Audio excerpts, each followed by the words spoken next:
Hello, you guys. It's me again, MetaVerse Explorer. I'm back with another episode of Star Atlas to keep you up to date. But this time, we actually have an interview with Aephia. These are the two prominent members, two prominent leaders, really, of the Aephia Decentralized Autonomous Corporation. We have Funcracker and we have Prometheus. Gentlemen, how are you today?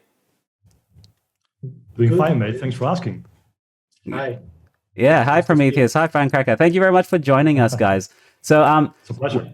Yeah. So we're going to be talking about Aephia in general. We're going to be talking about Star Atlas, what's it like at the moment. So I guess, first of all, let's deep dive into Funcracker. Can you give us a bit about your crypto experience? Who are you? How did you find Star Atlas? Oh, wow. Good question. So, let's start at the beginning. I'm an IT developer by trade. Crypto is actually something I stumbled upon a few years back, but I kind of ignored it at the time because I realized it would require a ton of time to trade in a way that I would know what I'm doing. Yep. And without putting the time in, I would just be gambling. So I kind of ignored it for a very long time. And early last year, at some point, I was just reading some articles. And I think it was on the Verge website that they had an article about Axie Infinity.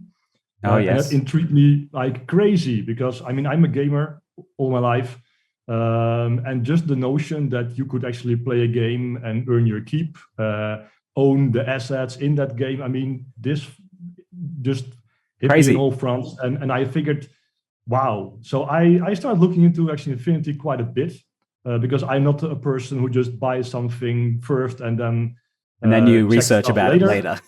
Yeah, I do research to really super in depth, and then I buy. So I spent so much time doing that by the time the Axies were going crazy high in value or in cost, I have to say. Yep. And I kind of decided to step back and have a look at what else is out there. So I found a few other games, but then I very quickly found Star Atlas. And since I'm a huge sci-fi nerd, and I really love MMOs. I've played World of Warcraft for years. Nice. I had a guild in World of Warcraft as well. And this just resonated, everywhere. So I jumped in, did my research once more, got in before Rebirth. Very good timing. Posters. Yeah. And that's how I started. So I think we should stop there before I just do the rest. But my crypto experience is actually not that deep. I'm very happy we have Prometheus because he will share it. He knows a bit more about that. But I really more from the gamer side, IT side, and having led several guilds in World of Warcraft and a whole bunch on more mobile games. That's really a natural fit for me as well. So. But yeah, that's it for me.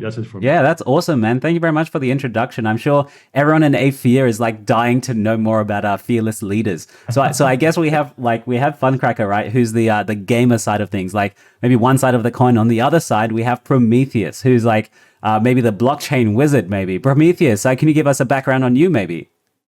Sure, thanks. So in general, I have pretty good financial background. I worked in finance, buy side and sell side for already more than 10 years. Nice. I've been really more in the quantitative research and now trader roles. So looked into different areas and always applied such quantitative analytical background to those things, and people like that. Yeah, so it seems like you're very into the analytical side and like the fact and what you can actually observe on chain and these sorts of things. Yep. So I coded a lot for this, automated a bunch of processes, created a bunch of processes. So different things on that side. So about 5 years ago, I dubbed into crypto, and what was most interesting for me at the time was just to create automated trading algorithms. So basically, I set up and run automated market making strategy across exchanges. Wow. For like a year and a half.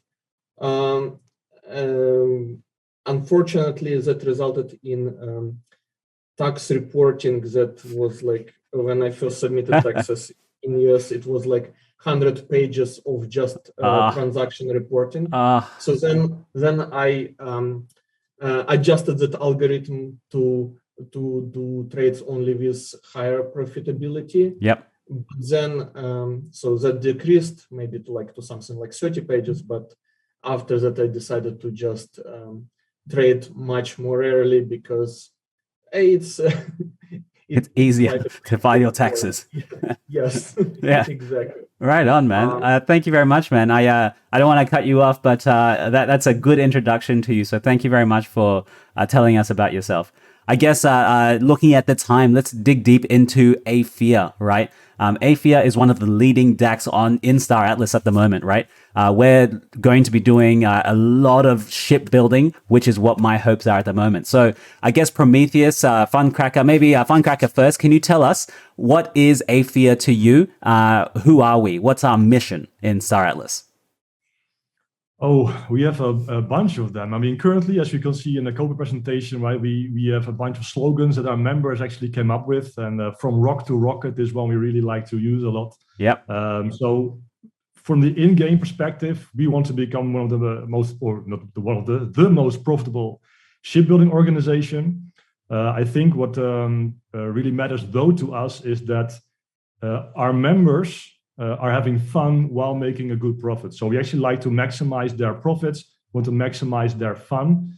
And shipbuilding is the one aspect we chose because we realized very early on that this is where profits can be made. Yep.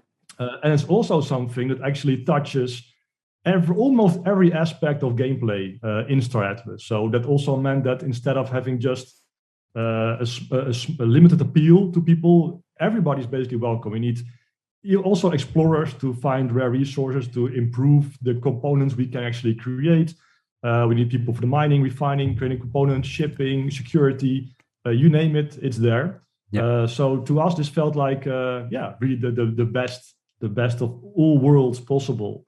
And that's our focus. Yeah, to me, it seems like Aephia is identify the different facets of gameplay within Star Atlas and realize that ships are the core component, of that gameplay. And so the best position to be is to be a ship manufacturer when you can let your entire DAC experience the whole Star Atlas experience.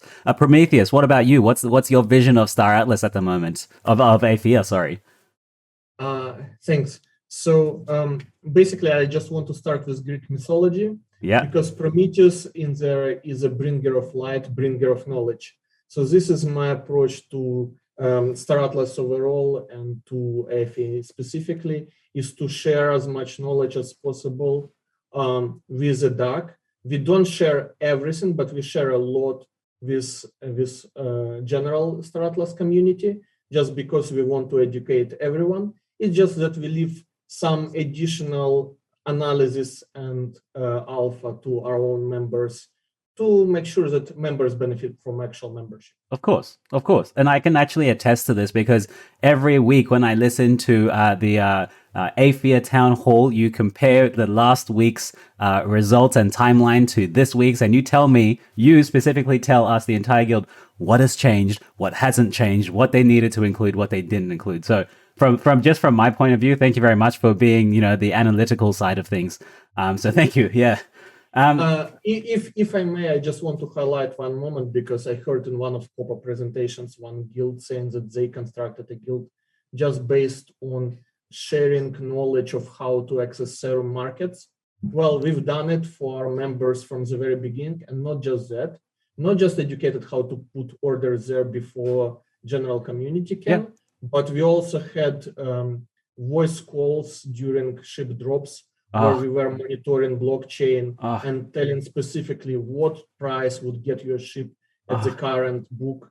So this is something that I haven't heard anyone being able to do in real time for their guild. Maybe somebody did that for themselves, but we did it for the guild. No, dude, I totally remember this, because I remember I was trying to sell my Opal Jet for $900, and it actually did sell, and I learned how to set a serum order thanks to the documents at Aephia. So I managed to sell my Opal Jet at $900, and then I managed to buy 3 of them at the opening price at $300. So, and I remember I was in that voice call and you were saying, nah, that's risky, don't do it. I was like, I'm going to try it. And then it worked. I was so happy with that. Yeah, okay. Thanks for sharing that, by the way. And yeah, people don't realize that Aephia has been helping the Star Atlas community from like the very beginning, right? Through voice calls and all these documents behind the scenes, Google Docs. It really helped me as well get to know how Serum Market works in general.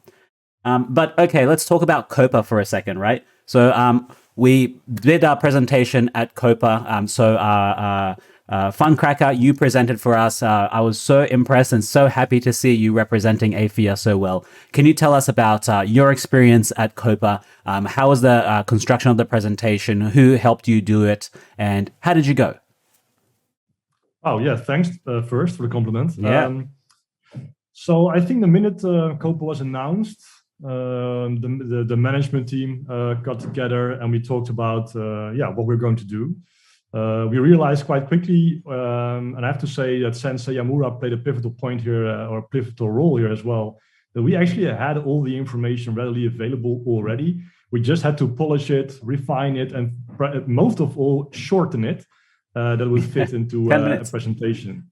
So that was quite cool. So I think Sensei Yamura made the first draft, and we have been collectively refining that, adding to it, changing it, and we also, once we figured we are more or less happy, we solicited the help of our community experts, who, for those who are not aware, are the people on our Discord server who have been elevated because they have a ton of knowledge and they like to help people, and that's also what they're doing. But we also, as the management, use them as a sounding board and to just have a small dedicated group providing help. There were two other people, two members who also stepped in because they both had some experience, and we also have prior experience with them for their help. So a few community members even stepped in. And yeah, we really refined the whole thing. That's how we actually made a pitch deck, which got us into the Copa. And then afterwards, given that the pitch deck was not really, I mean, everybody can download it on the website. It's linked in the resources section, but it was not really in a presentable format. There was a few things that were reiterated, repeated, and of course, just too much text. Yeah. So then I think mostly myself spent a week at the very end with some help of Sensei Yamura again, who, by the way, I have to mention, made the whole layouting and everything. So once we were done with the text for both the pitch deck, primarily for the pitch deck, he made the whole layout, and then he provided me with the background so I can actually set up a keynote presentation in that same style, with the same font, same background, etc. But I spent, I think, really a few days to really condense it, shorten it even further, to make sure every slide only lists every key element. Pertinent information, yeah. And then try to string it together in a different order that I could make like a coherent story from A to Z, going through everything, which was a good thing because I kind of screwed up something. I had like 3 different monitors because if I present my keynote, it's full screen. I don't have any notes or anything. So I had my laptop with the notes and my iPad with a timer that I already prepared. But because I had to wait a few more minutes before I could actually start, there was apparently right the time where my iPad decided to lock the screen. Oh no. So the minute I could talk, my iPad said blink and my timer was gone. Oh no. So while starting, I was trying to unlock it with my PIN code, which of course failed. And then I just did without a timer. This is why I went like crazy, super fast through the presentation, which, as you notice now, I'm always a fast talker, but I try to pace myself more presentations, and I just could not. So I was full speed. I had like a small panic moment, and I just went full speed straight through the presentation. And the fun thing is, I tried it right before I actually came onto stage, and I need 11 and a half minutes, which was clearly too much. So I already deleted a few more lines. Jeez. And then I did it in 7 minutes and 50 seconds in the end because I just went like crazy. That sounds very like my heart rate would be really high, 120 while that's happening. Yeah, this Jesus was really Christ. Annoying. Yeah, There's man. always something small that then goes wrong at the last possible moment. Yeah, it's like no matter how much you prepare, right? Like one thing is gonna go wrong and set you off, and oh my god! But it's a good thing that I really went over the text a good many times. I made the presentation myself, which is always helping me to also structure it in my mind. Yeah. So that all helped, which is why I was still. I mean, I thought nobody could keep up, and probably nobody understood. But we got a lot of compliments actually, of course, from the guild members, but also outside the guild. And listening back to it myself, I realized it was fast, but I hope, at least still by now, that most people could indeed follow along and understand what I'm talking about. Yeah, I watched the whole thing twice, and like for me, it was actually a good pace because I listened to YouTube videos on 1.5 speed. So for me, that's like, that's good, that's fine. That's my natural speed. Yeah, it has the pertinent information that we need to tell like prospective members and to introduce Aephia to Star Atlas. Did mention Sensei Yamura, and I just wanted to give a big shout out to Sensei. He's been really instrumental in helping Aephia and like trying to get all this information out there. And he's done the website. He's done way more than that. But I also wanted to give a shout out to some of the other community experts that we have. We have Des, Ford, Sambrowski, and Tom QH. These guys are always helping these new members, even like onboarding new members into Aephia. So to you guys, thank you very much for doing the Lord's work, because this is a lot of time, a lot of commitment, and helping Funcracker in making the presentation and really spearheading Aephia to the rest of Star Atlas. So thank you very much, guys. Yeah. Thank you. Let me quickly add Velkinen and Stoic Mob as well, just to round out. These guys. I'm sorry, I didn't mean to forget you. You are in very deep in my heart. I'm so sorry, guys. You're still here. Okay. So I guess moving back onto Copa, right? So we didn't win, and that is a fact that has come, right? Can you tell us how does the guild, the DAC, feel about this at the moment? Are you disappointed? I'll be honest, I am a little bit disappointed because I really think we are a really good DAC, right?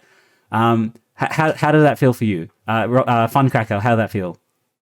Yeah, well, so I mean, to be honest, right, after preparing this presentation for days and the pitch deck before, it was a few weeks in total. Of course, my initial emotion was also one of disappointment, because we really thought we had a good shot at making the first the podium. But in the end, the primary audience for this presentation was both our members and the wider Star Atlas community. Yep. And given the feedback from both in and outside of our guild, I think we really accomplished that goal. So even if we did not win, I think we really were able to convey who we are, what we are about, what we're doing, what we're going to do, and that resonated with a lot of people. And that's really, for me, the core, and I think for all of us, the core of what we wanted to accomplish. So mission accomplished still. So it was not, a bit initial disappointment, right? You're presenting. That's natural. Kind of you worked so hard on it. Yeah. Indeed. I'm just human as well. But in the end, we're still very happy that it went. I mean, despite me going super fast, everything went well. The information was conveyed well. I think the deck was clear, and So and the feedback was really great. So that's really important to us. Now you said something that made me smile there. Being human and feeling the way we feel. Prometheus, you are obviously very human right now. Can you tell us what feedback we kind of got from the rest of Star Atlas, and what people might do? Should we pivot at all? Is the mission that we're portraying at the moment still straightforward and very clear to you? Well, thanks. Well, Sturus actually also have feelings, but to me, yes, podium has some importance, but for me, more important part was just creating this deck and presentation for new members, because it's Copa for us was really about bringing new members on board, and I think we have now quite good visuals in order to help with that. Yep. Put that as them front and center on our website. Yep. So that people can learn quickly and quite in detail about what we stand for. Yep. And I think it means I think the result is good. Those visuals are great, and there is no point in changing anything. Yes, judges had some criteria, we have some other criteria. According to our criteria, we are the best. So we keep just going in the same direction. Yeah. Well said, man. I think, and being a member of Aephia as well, I don't think we need to change anything at all. I think the trajectory that we have, and I just don't want to change the community. I like it in there, so for me, it's good. Now, looking at the time, we are already at that 20-minute mark, so I'm going to try and give you some really fast ball questions so we can get through some of them, right? So within the Copa presentation at Aephia, we did mention an Aephia NFT and an AEP token. Aephia NFT, when, how much, what's the details? Yeah, that's a good question. So we are not yet at a stage where we want to kick off the whole promotional campaign for that, but I think just to put a bit of background, I'll keep it short. But sure. Last year, I think, I don't know, perhaps September, October mark, not entirely clear. We started thinking, Prometheus and myself, right, since we are in this landscape, and we saw some potential things we could do with our own NFTs. And we really picked up the pace when we talked to Sensei Yamura once more, who actually was, before he joined our guild, also already concepting something.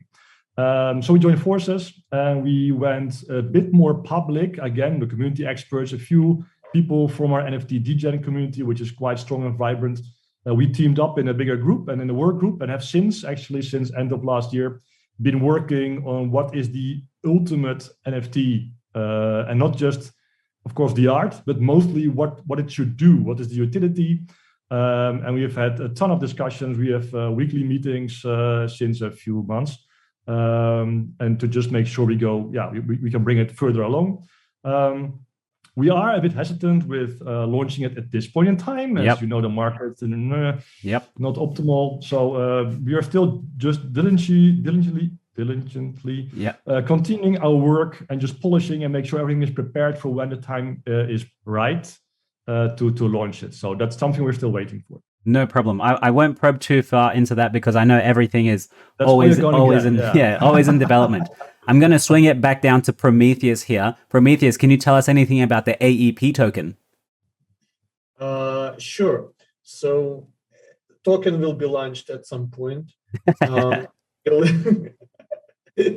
Pricing TBD, everything is TBD. In Copa presentation deck, there is one slide that shows a portion of utility of the token for members, coming from the token for our members. Because basically what we want people to do is to be able to earn extra return while playing the Star Atlas game. So this will be an overlay, additional extra alpha in more financial sense for people to do. So they will still be earning the way they would earn regularly, but they would be getting AEP tokens on top of that if they perform those tasks for Aephia. So would be beneficial for our members. Now, they will also be able to use those tokens. I will not share right now how, but basically there will be utility for them from those tokens as well. So it's not just empty token, empty drops just that they earn for nothing, for no reason. You had to use it for something. Perhaps to briefly chime in actually on both AEP tokens and NFTs, is that it's both are really super member centric. So we're really constantly trying to figure out how to put the most value into these things for our members. Not for us, not for any potential VCs that we don't have, and that's not really a problem for us at all, because it allows us to make sure that our members are going to earn the brunt of what we are able to generate in profits as a guild. Yeah, well, okay. I won't probe any more into that because I'm sure we'll do another interview and we'll fully cover these two topics very in depth. Now, you did mention something there about VCs and how like Aephia doesn't have any. First off, I wanted to talk about the products. Maybe remind someone, if you're new to Star Atlas right now and you're watching, you have two of the leading DAC leaders here right now in Aephia. Tell us about the products or like the services that Aephia has built for the Star Atlas community. I know we have the website, right? We have the newsletter, and we recently even did a guild, like a DAC survey for all our ships. And we know that we don't need a VC because we have a hell of a lot of ships. Tell us what we've done and what we have. Yeah, so we've done a whole bunch of stuff. I think the very first thing we did, Aephia was opened its doors mid-July last year, and this very same month we made the Tigo emojis that are quite a lot used everywhere. Everyone loves them. Ship designs.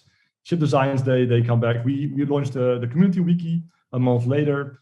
Did a story writing competition in partnership with Grape. Yep. The very first Star Atlas story writing competition. We, of course, built our website. We put our community ship price comparison page online, and we started our newsletter all last year. I think that is really what we did last year. And yeah, I mean, sharing news articles, sharing guides. We shared a guide about scores, a guide about Scream, a guide about loyalty points and blueprints, just how to start with Star Atlas, all that kind of stuff. We're constantly generating more content. And that is something that a lot of people are very happy with. And that's something we absolutely continue to keep doing in the spirit of sharing knowledge. And a rising tide lifts all spaceships. So yeah. Well said, man. Now, if you are watching any Star Atlas videos right now, all of these resources are down in the description right now. You can visit Aephia. The website link is right down there. Go there, look at all the resources, learn about Aephia, learn about Star Atlas. We have great resources for you. Now, Prometheus, I also wanted to push this to you and ask about the, we don't have any VCs, but we know our community has a bunch of ships. Can you tell us about the community survey we just did? We had a survey done quite recently among our members. It's still only a small portion of our members that participated in that survey. Many are did not see the post or did not want to submit their ships. It's all voluntary. Yep. So we had only 100 people submitting their fleets who wanted to submit their fleets, but in the end we saw close to 3 million WAP in the fleet. So that's quite significant fleet, especially given that this is only 6% of our members who went through the admission process to get into Aephia. Yeah, I mean, it's really astounding to me, right? Like we have right now, the sentiment in the community isn't the highest. So a lot of members are in hibernation. It's possible a giant proportion of Aephia didn't even see this form and still maybe 10 or so percent, I don't know what percent, a small portion filled out the form. And we have 3 million VWAP of ships. That's incredible, right? That's crazy. Mm-hmm. And I'm super happy to actually hear that. But anyway, we'll start thinking about closing it down. We're past the 25-minute mark. I wanted to talk about very generally what you guys seeing Star Atlas being in the next 5 years. Where do you see Aephia being in 5 years? Maybe Prometheus, you can tell us what's your vision for Aephia in 5 years? What are we going to be doing? Well, we're going to be making ships, of course. We're going to be the biggest manufacturer in Star Atlas. We're going to be servicing all of the DACs across all of the factions. We're going to be making money along the way, of course. And having fun and playing the game. Yes. Oh, of course. Having fun is half of the game. Yes. Yeah. Funcracker, do you have anything to add to this? What's your vision? Well, I mean, hopefully we are able to play the full game in 5 years, or at least the earliest stage, right? Yep. Not a Scream, not a showroom, but really are able to really, do what we want to do. I mean, so far we cannot create any ships yet. Yep. In 5 years we should be able to do that. We should be able to play in a really nice 3D universe, metaverse, making and having fun and earning our members an increased profit than if they would not be part of Aephia. Hopefully we're the highest scoring brand, one of the biggest, most profitable ones. But I mean, it's really, again, about our members and that they are having a good time and they are able to pad their income by being a member of Aephia. That's really what we're all about. Well said, guys. Well said. With that, I think we will end it here. I really want to thank you guys for coming on. Funcracker, Prometheus, thank you for taking the time to come out to speak to little old Metaverse Explorer here, making my small Star Atlas videos. So once again, thank you for leading Aephia. I'll push the stage to you. Don't sell yourself short, mate. You know who you are. You know who you are. And it was really about time that, especially after Copa, I figured I should show my face a bit more, perhaps, or at all to begin with. And this is a good thing, and perhaps you can do this more often. Yeah, of course. Prometheus, do you have any last words for us, mate? Well, I decided to show my face as well. Yeah. I was just gonna say you're looking pretty good right now. Thank you. Yes, thanks for inviting us, and thanks for your great videos. Can't wait to catch a new one. Yeah. Me too, man. All right, guys, this has been mate. MetaVerse Explorer and Funcracker, Prometheus, the two top best DAC leaders in Star Atlas. I don't care what anyone else says. This has been MetaVerse Explorer. I'm going to end it here. Thank you very much for liking and subscribing. We'll keep you up to date, as always, in Star Atlas. Visit the links down below. Get to know Aephia. We will see you in the game, where I can take you on a ride on my little ohm. So bye, Funcracker. Bye, Prometheus. Thanks. Bye. Thank you very much, mate. Bye-bye. Ciao.